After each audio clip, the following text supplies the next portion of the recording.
sa ating lahat, mga kapatid. Kumusta po tayo? So, kung mapapansin po ninyo, parang ang bilis-bilis ng panahon na lumipas. Malapit na naman tayo sa German. Sisilip naman na naman si... Sino yung tagakanta ng pan? Si Jose. Marichan. Nakala ko si Marites. Ayan. So, pasalamat tayo sa Diyos, mga kapatid, na andito pa rin tayo. Buhay na buhay. Alive and kicking. Okay? And praise God because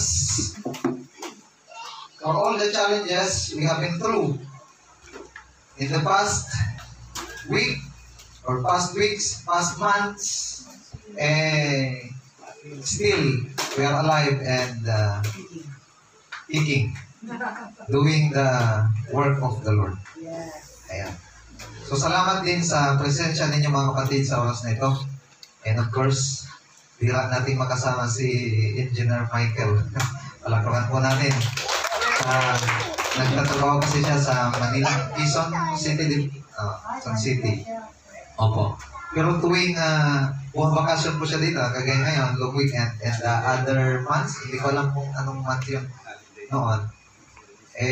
Natutuwa ako at nakakatuwa kasi dito siya dumidiretso tuwing linggo. So, salamat, Brother Michael. Nasa Bible pa naman yung pangalan niya, no? The Archangel of God, si Michael. And of course, salamat din sa ating presensya, mga kapatid. Palakpakan din natin ating sarili. Dahil salamat sa Diyos na nandito pa rin tayo. Maring nakaranas tayo ng mga problems or sakit. So, may sakit. Pero pag gumaling tayo, pumunta pa rin tayo sa bahay sa bahay. So, napakaraming blessings ni Lord sa atin, mga kapatid. And we ought to thank God, to praise God sa lahat ng mga bagay na pinagkaloob niya sa atin. For the foundation of our message today, I request everyone to please stand and let's read all together the passage that can be found in the book of Hebrews, chapter 12, verses 1 and 2. Therefore, since we are surrounded by so great a cloud of witnesses, let us also lay aside every weight and sin which clings so closely, and let us run with endurance the race that is set before us. Verse 2. Looking to Jesus, the founder and perfecter of our faith, who for the joy that was set before him endured the cross, despising the shame, and is seated at the right hand of the throne of God. Please bow your head, let us pray. Ama naming Diyos na makapangyarihan sa lahat, muli kami po ay dumudulog sa trono ng iyong biyaya na mayroong pagpakumbaba sa aming puso't isip, sa aming sarili. Sapagkat hindi po kami karapat-dapat, o Diyos, sana na dumulog sa inyo. Ngunit salamat dahil ang trono po ninyo sa panahong ito ay makagbiyaya, maawain, makagbigay sa amin bagamat kami ay makasalanan. Salamat, O Diyos, dahil ang trono ng biyaya, the throne of the grace of God, is open to all. And it will always be open for us as long as the time of rapture will not come. Panginoong Diyos, kami po ay nais na magpasalamat sa inyo sa lahat-lahat ng bagay na amin pong natatamasa, sa lahat ng bagay na inyo pong binibigay sa amin.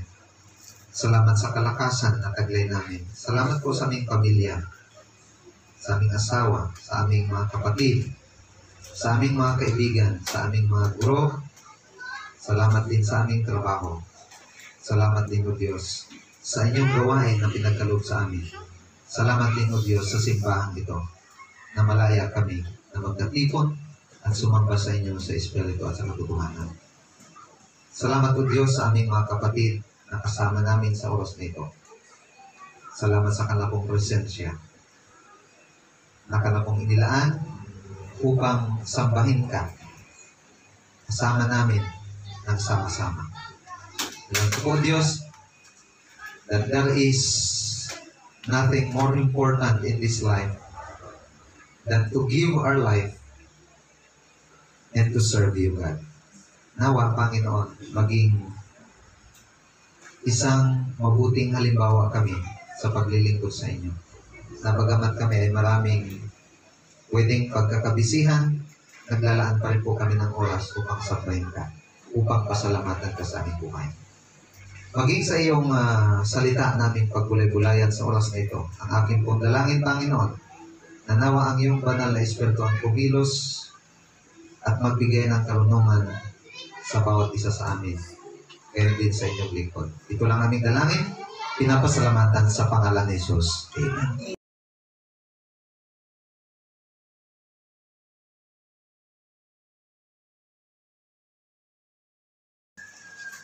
Ang aklat po ng Hebreo, mga kapatid, ay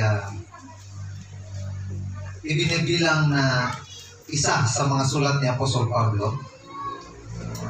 Subalit ito po ay naka-address sa mga Hudyo, sa mga Israelita. Gayon pa man, meron po siyang tinatawag na principles.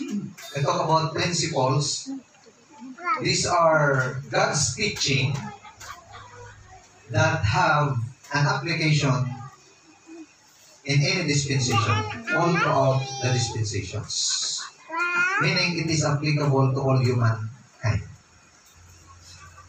Isang prinsipyo po dyan, mga kapatid, sa binasa natin sa chapter 12, verse 1. First of all, ang chapter 11 po ay patungkol sa mga heroes of faith. Tinalakay po doon sila Abraham, sila Moses, sila Abel, and the other heroes of faith na kilala, tanyag sa kanilang pananampalataya. And after that, sabi ni Apostle Paul, therefore, since we are surrounded by so great a cloud of witnesses, itong mga witnesses po na ito po yung mga nabanggit niya sa chapter 11, kagaya nila Abraham, nila Moses, nila Abel, and other heroes of faith. It simply signifies that they are watching over us. Sila yung parang witnesses natin, nakikita nila tayo. Kaya nga sabi ni Apostle Paul, let us also lay aside every weight. Isang tabi natin yung mga nakakabigat sa ating buhay. Meron bang mabigat sa buhay ninyo, mga kapatid? Meron ba? Mabigat ba ang buhay ninyo or magaan? I'm not referring to physical aspect. Kung ikaw ay 100 pounds, mabigat talaga, pastor. 50 pounds lang, magaan lang. I am referring to our spiritual aspect, emotional aspect. May mabigat ba sa emosyon natin? What makes our emotional aspect in life heavy? Di ba pag may mga problema, parang mabigat? Pag may sakit, ang hirap bumangon. Ano pa? Sabi ko dyan, and sin, maging ang kasalanan, which clings so closely. No? Ang kasalanan na nagtetempt sa atin at humihila sa atin pababa. No? Remember that God's principle towards sin is horizontal. Meaning, at the beginning, God hates sin. At the present time, God still hates sin. And even in the future, God hates sin. Galit po ang Diyos sa kasalanan. Bakit? Ito po yung humihila sa tao palayo sa Kanya. Kaya sabi dito, let us lay aside. Isang tabi natin yung kasalanan. Do not entertain it. No? And let us run with what? Endurance. The race that is set before us. Ibig sabihin, ang mga Kristiyano, nasa isang karera tayo. nasa isang race tayo. No? Na habang kagaya ng isang atleta, kapag siya po ay tumatakbo, wala po siyang dala, wala po siyang pinapasan, wala po siyang bitbit na tubig. No? Kundi lahat ng pwedeng magpabigat sa sarili niya, inaalis lahat yun. Para makapagtakbo siya ng matuloy, mabilis, at walang sagabal. Ganon din po tayo mga Kristiyano. Kinakailangan natin alamin ano yung nagpapabigat sa buhay natin. Sa spiritual aspect natin, generally sin, isang tabilon. No? Pagsisihan natin yun. No? Idulog sa Diyos yun. Hihingi ng tawad sa Panginoon yun. Because we cannot serve God and serve sin at the same time. We have to choose. No? Kung manatili sa pagkakasala, o iwanan ang pagkakasala at maglingkod sa Diyos. And the way we serve God must be to have an endurance. Tatalakayin po natin mamaya. Looking to Jesus, the founder and perfecter of our faith. Kanino daw po tayo titingin? Kanino tayo titingin? Kay Jesus. Pag sumamba tayo, pumunta tayo sa church, pag kumanta tayo, hindi tayo nakatingin sa song leader. Hindi tayo nakatingin sa musician. Nakatingin tayo sa ating Panginoong Jesucristo. Okay? Siya po yung tinatawag nating founder. Siya po ang nag-establish. Siya po ang nagsimula. Siya po ang nagtatag ng ating pananampalataya. Kaya po inilalagay natin ang ating pananampalataya sa Kanya. Who for the joy that was set before Him endured the cross, despising the shame, and is seated at the right hand of the throne of God.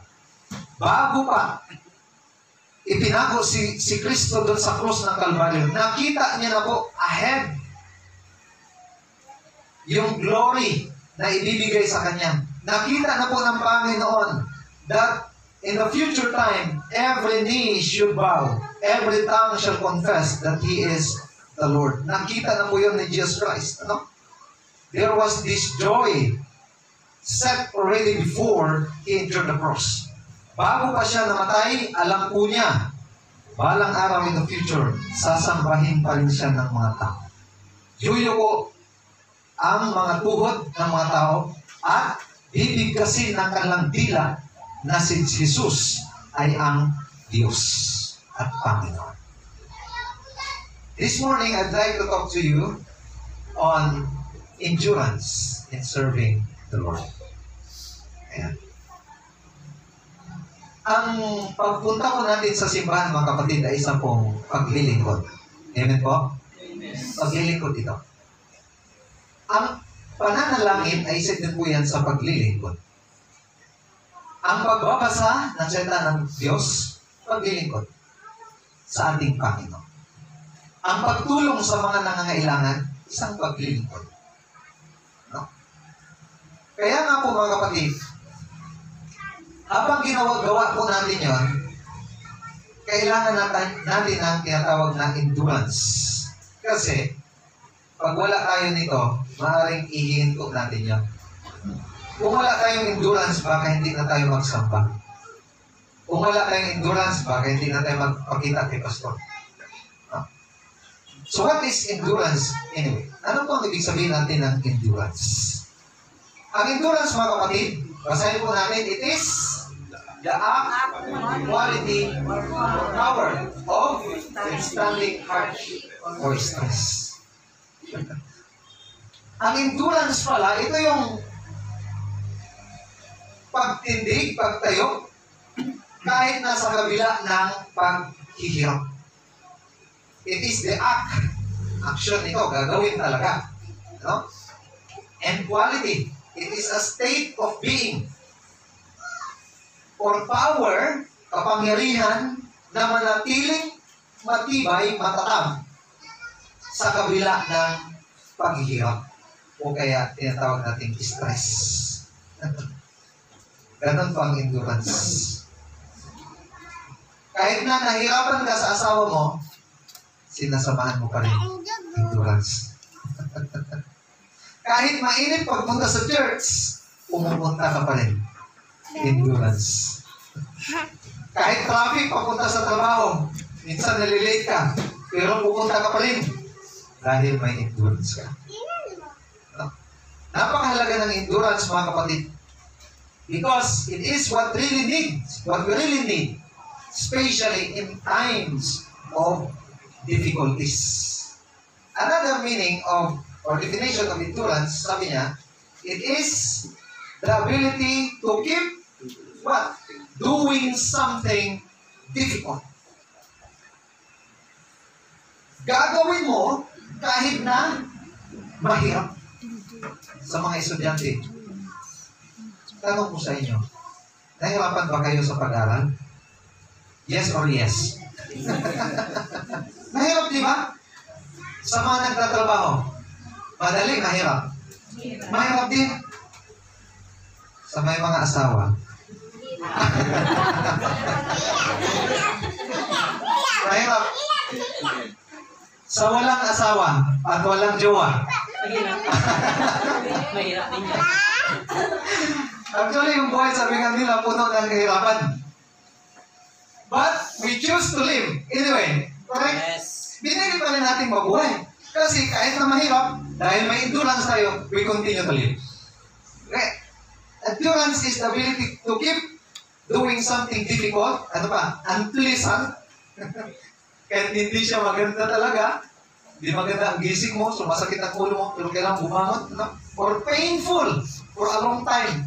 Ang endurance, hindi lang siya yung madali lang matapos, hindi ka na maghirap. Tuloy-tuloy, long period of time ito. Especially sa mga atleta o kaya sa mga nag-undergo ng training. Anyway, congratulations kay Carlos Yulo. Di ba? But you see, di ba, ngayon pa lang nilalabas yung video ng training niya. Kasi ang nakita ng tao kagad yung success. Di ba? Pero, dahil sa kaalaman ng maraming tao, bago niya nabot yung success, grabe pa lang in-undergo niya na training. And he endured the training. Sasakit yung katawan, kalamnan, buto, pati balat, ma-expand yung mga muscles, masakit. Pero, natiis niya. Bakit? Endurance. And now he won 2 golds for the Philippines. And he had more than 40 million. Kaya, di ba? 40 million, agad-agad. Kasi, sa Office of the President pa lang, 20 million agad. Si Chavez, na isang mayaman din, nagbigay ng 5 million. Binigyan pa siya ng pondo, worth 32 million. Binigyan pa ng sasakyan. Sana all na lang. But, he was able to reach that area. He claimed that because he endured. Right? Kasi, dinanas siya yung paghirap for a long period of time. So, hindi lang pala basta magpaghirap, meron din pala resulta ng endurance and success. Endurance is interrelated to perseverance. Ano po ang perseverance? Pagkatunog po ito, may konti lang silang difference, pero para itong mag-asawa, ang dalawa, si endurance at si perseverance. Kasi kailangan itong dalawa. Ang perseverance kasi, continued effort. Yung hindi ka hinto, perseverance yun. Yung hindi ka huminto, pero kahit nahirapan ka, papasok ng endurance. Or achieve something even when this is difficult or takes a long time. Perseverance. Ano po yung difference nila? May difference. Ang endurance, ability to handle difficult situation. Yung hindi ka sumusuko, it's because you have endurance. Ang hirap mag-review, sabay-sabay. Pero mag-review ka pa rin, endurance. Yes. Ang perseverance naman, the act of continuing. It's about continuity. Okay? A journey despite obstacles. Yung hindi ka hinto, perseverance. Yung nahirapan ka, pero ginagawa mo pa rin, endurance. At si endurance, dadalhin ka niya doon sa dulo ni perseverance. Kailangan din ni endurance si perseverance kasi kung walang perseverance, hindi siya tutuloy. Kaya, interrelated, interconnected yung dalawang yan. Endurance, our ability to handle difficult situations, while perseverance is the act of continuing. Continuity, magpatuloy. One of the greatest characteristics of serving Jesus is the ability to what? To endure and persevere through every struggle we face. Isang bagay, isang pag-ugali na kailangan nating taglayin bilang Kristiyano, yung maglingkod tayo sa ating Panginoong Hesus na mayroon tayong endurance and perseverance.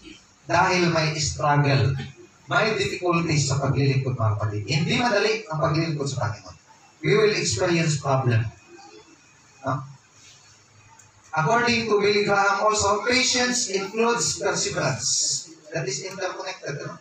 The ability to bear up under weariness, strain, yung parang ang pinipiga dahil sa stress, no? And persecution when doing the work of the Lord. No? Yung napipressure ka,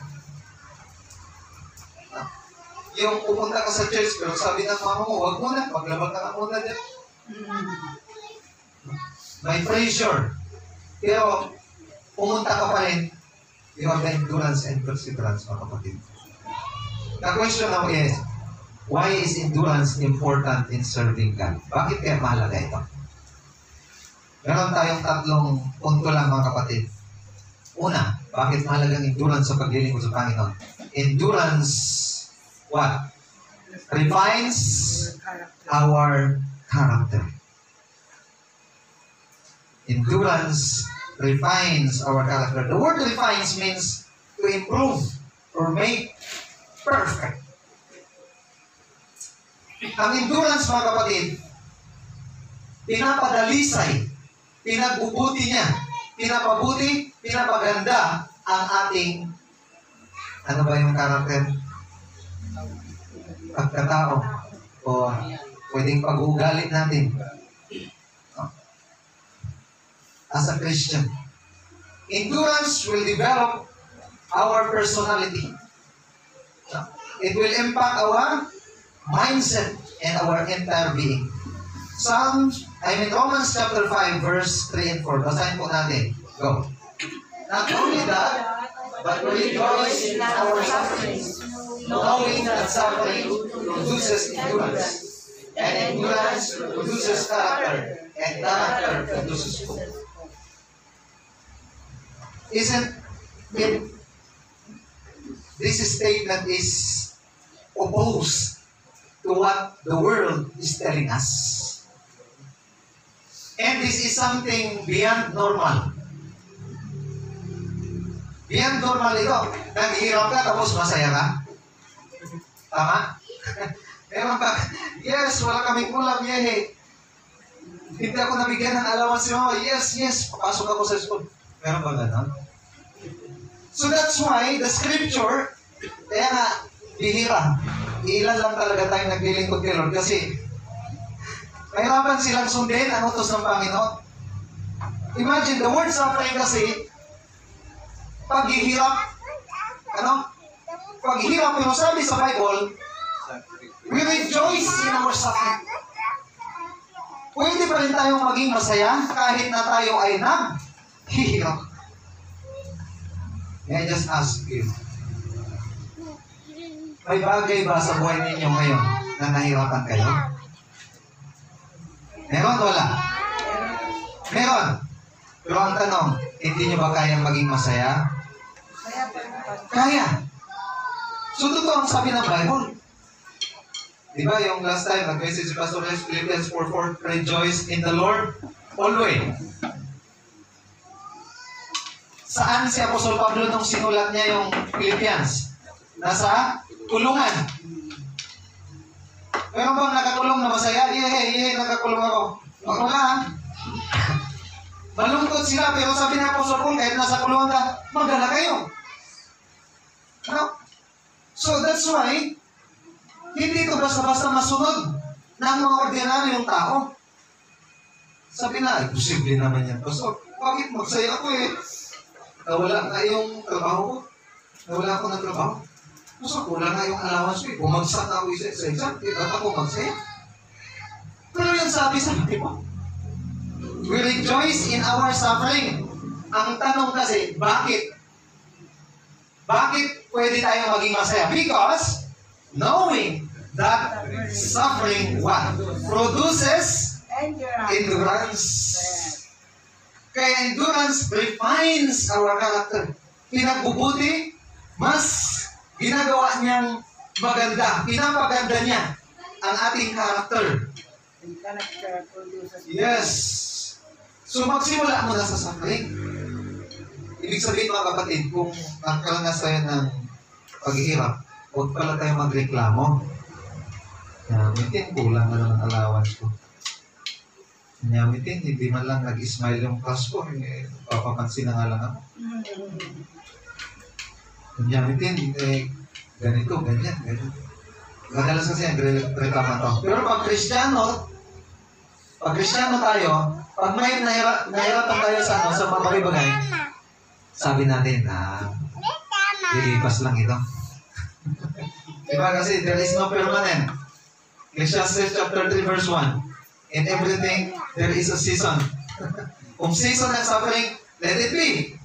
Because it will not last. Diba? Wala namang tao na puro lang suffering hanggang namatay eh.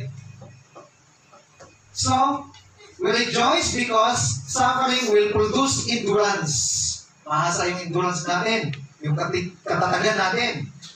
And endurance will produce what? Character.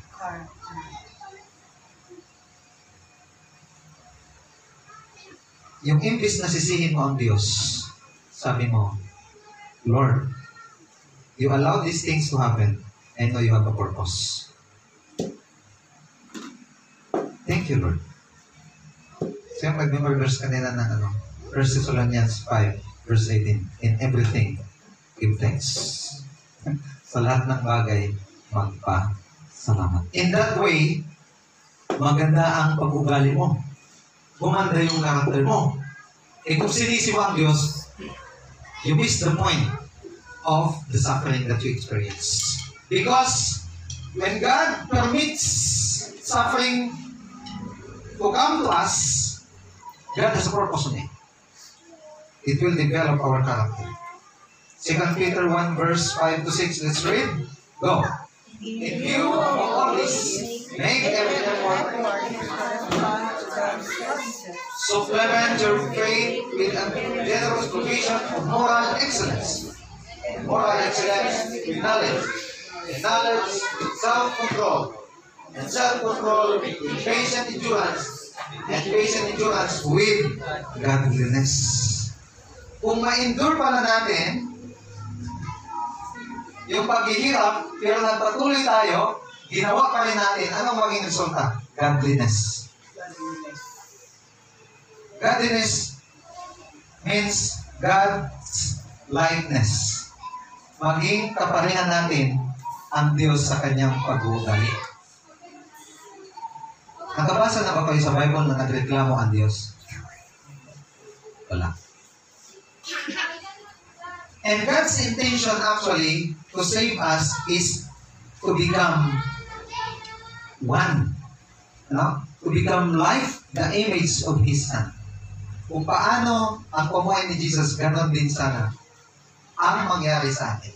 And remember mga kapatid, speaking of character, because endurance will refine our character. Remember mga kapatid, ang character po natin is something that people cannot take away. Pag sobrang ganda ng ugali natin, pagkatao, kahit na mahirap, no? Kahit anong paninira ng tao sa iyo, hindi ka babagsak. Because you endure. And your character has been refined. Pangalawa, ano po yung una? Endurance refines our character. Pangalawa po, let's read. Endurance is a product of faith. Ibig sabihin, kung wala kang pananampalataya, hindi mo kayang magpatuloy. Hindi natin kayang maging matatag, maging matibay sa ating pananampalataya. Wala ito. Because we can endure if we have faith. it is because of faith that we continue serving the Lord. It is because of faith that despite we struggle, we still serve our God. It is because of faith that we can still thank God despite of difficulties. Endurance is a product of faith. James 1, 2, and 3. Let's read. Dear brothers and sisters, when troubles of any kind come your way, consider it an opportunity for great joy. For you know that when your faith is tested, your endurance has a chance to grow. Ito hindi madalas nakikita ng mga tao. Tama ba na tayo, tinuturo ko ito sa Bible? Ano? Na kung may trouble, rejoice. Hindi dahil namatayan ka, hindi dahil bumagsak ka, because you will learn lesson from it. God has a purpose for it. No? At alam ninyo, sabi ni James, alam nyo na dati, you know, na once ang inyong pananampalataya ay masubukan, susubukin kasi, kung talagang totoo ang ating pananampalataya, doon po, bubunga at lalago ito. Okay? That's why, endurance is the product of faith. Faith will produce endurance. Mga kapatid, if we stop serving God because of trials, kung ito tayo sa paglilingkod dahil mahirap, it would seem that we don't have faith at all. No? Ito tayo sa paglilingkod, sa pagsamba sa Panginoon, ibig sabihin lang yan, parang wala tayong pananampalataya. Dahil kung mayroon tayong pananampalataya, sabi dito, it will give us the chance to grow. James chapter 1 verse 2 and 3. Sa NIV version, ganito po ang pagkasabi niya. Consider it pure joy, my brothers and sisters, whenever you face trials of many kinds, maraming uri yan, because you know that the testing of your faith produces perseverance. Hindi pala yung nanampalataya tayo, tapos na, hindi. Usubugin ng Diyos kung gaano katatag ating pananampalataya. Abraham's faith was tested. God said, offer your own son, Isaac. And he did it. He passed the test. No? David's faith was tested when he faced Goliath. And he conquered Goliath. He defeated Goliath. His faith was tested. Abel was commanded by God to offer. And he obeyed it. His faith was tested. Maging tayo ngayon mga kapatid, ang ating pananampalataya tinetest din through trials, through sufferings. And it will tell us who we are depending on how we respond to it. So yun po mga kapatid, ano? Our endurance is a product of faith. And the third one, ano po yung una? Ulitin lang natin. Endurance refines our character. Pangalawa, endurance is a product of faith. Third, endurance leads to our hope. Ito palang maganda. Hindi naman pala puro lang endurance. Hindi naman pala puro lang suffering. Hindi naman pala puro lang paghihirap. Meron din palang bunga. Okay? Yung endurance. Kasi dadalhin niya tayo doon sa ating pag-asa. Bakit ka nag-aaral kahit mahirap? Kasi may pag-asa ka na kapag ikaw ay nakapagtapos, you can live a better life. Bakit ka nagtatrabaho? Because you want to live a better life. So bakit tayo naglilingkod sa Diyos? Because better things are prepared by God for us who faithfully serve Him. Romans chapter 5 verse 4. Let's read. And endurance produces character, and character produces hope. May dinaanan lang si endurance. Inayos niya lang yung pag-uugali natin, yung pagkatao natin. At magbubunga ito, dadalhin niya naman ito doon sa ating pag-asa. Hope is something in which people are still living. Ang pag-asa, ito yung dahilan bakit ang tao ay nabubuhay pa. Pag inalis mo na po ang hope sa isang tao, is not worthy to live. Wala na siyang ganang mabuhay. Bakit niyo gustong gumising? Bakit gusto niyo bumangon? May pag-asa, di ba? May pag-asa tayo. Kaya tayo nagpupursige. Kaya tayo nag-i-endure. No? And because of that, no, this endurance, sabi niya dyan, produces character, and character produces hope. Dadali niya tayo sa ating pag-asa. Meaning, the end point, yung dulo ng endurance is our success. Yung tagumpay. No? Remember that our future is always better than our past. It's always better than our past. As long as we have this endurance in our life. So mga kapatid, keep doing till the end, even if it is difficult. Tama ba? Kaya ba natin to? Nahirapan ka sa mga anak mo dahil siguro pasaway. Tuloy lang. Nahirapan ka sa asawa mo? Tuloy lang. Nahirapan ka sa pag-aaral mo? Tuloy lang. Nahirapan ka sa trabaho mo? Tuloy lang. Nahirapan ka sa paglilingkod sa Panginoon? Tuloy lang.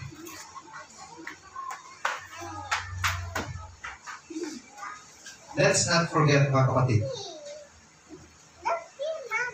that the key to endurance is none other but the Lord Jesus Christ. Diba? Hebrews chapter 12 verse 2, ang sabi niya kanina, looking to Jesus.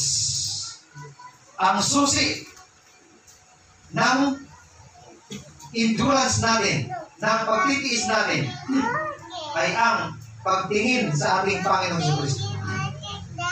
To focus our eyes on Jesus. To concentrate on Him. To fix our eyes on Him and on Him alone.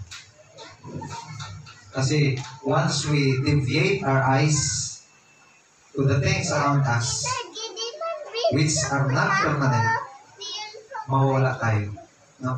So remember mga kapatid, we can only endure if we have who? If we have Jesus in our life. And the only way we can have Jesus in our life is to have our faith. And because we have faith, we can endure. So, I may not know your sufferings. Maraming hindi ko alam ang pinagdadaanan ninyo mga kapatid. Alam ko marami kayong pinagdadaanan. Baka sa kaibigan ninyo, pwedeng sa pag-aaral ninyo, pwedeng sa pamilya ninyo, pwedeng sa kapatid ninyo, pwedeng sa hanap buhay ninyo. Pero kahit ano pa man yan, remember, God is with us. Kasama natin ang Panginoon and we can endure. Especially in serving the Lord. Let's pray. Father God in heaven, we thank you na pagaman nakakaramas kami ng mga kahirapan sa mundong ito, Panginoon, ay nariyan ka. Father, it is our earnest prayer that we will be able to develop a habit ng endurance, perseverance. And we will not question you, Lord, because you permit things to happen in order to refine our character. Sa mga pagsubok, sa mga paghirap, Panginoon, binabago niyo po ang aming pagkatao. Kaya salamat po Diyos sa mga sufferings namin naranasan. Salamat sa mga trials namin naranasan. Salamat sa mga problema namin naranasan po Diyos. Dahil dito mas lalo kaming kumakapit sa inyo. Nawa o Diyos, makita sa aming buhay ang endurance dahil ito po ay produkto ng aming pananampalataya. Na kung totoo po na kami ay may pananampalataya sa inyo, magbubunga po ito ng endurance. Hindi man madali, pero makakaya po namin ang lahat ng bagay sa pamamagitan ninyo, Panginoon. We thank you, Lord, because you promise us na once we endure, maabot po namin yung pag-asa. Ang pag-asa, Panginoon, unang-una sa aming mananampalataya na tumahan dyan sa inyong trono, dyan sa sangkalangitan. Because you promise us, O Lord, that our hope is to be in heaven someday for all eternity. Thank you, Lord, for this promise. Thank you, Lord, maging sa aming mga kapatid. Nawa, patuloy po namin panghawakan ang iyong salita. Ito lang aming dalangin sa pangalan ni Jesus. Amen.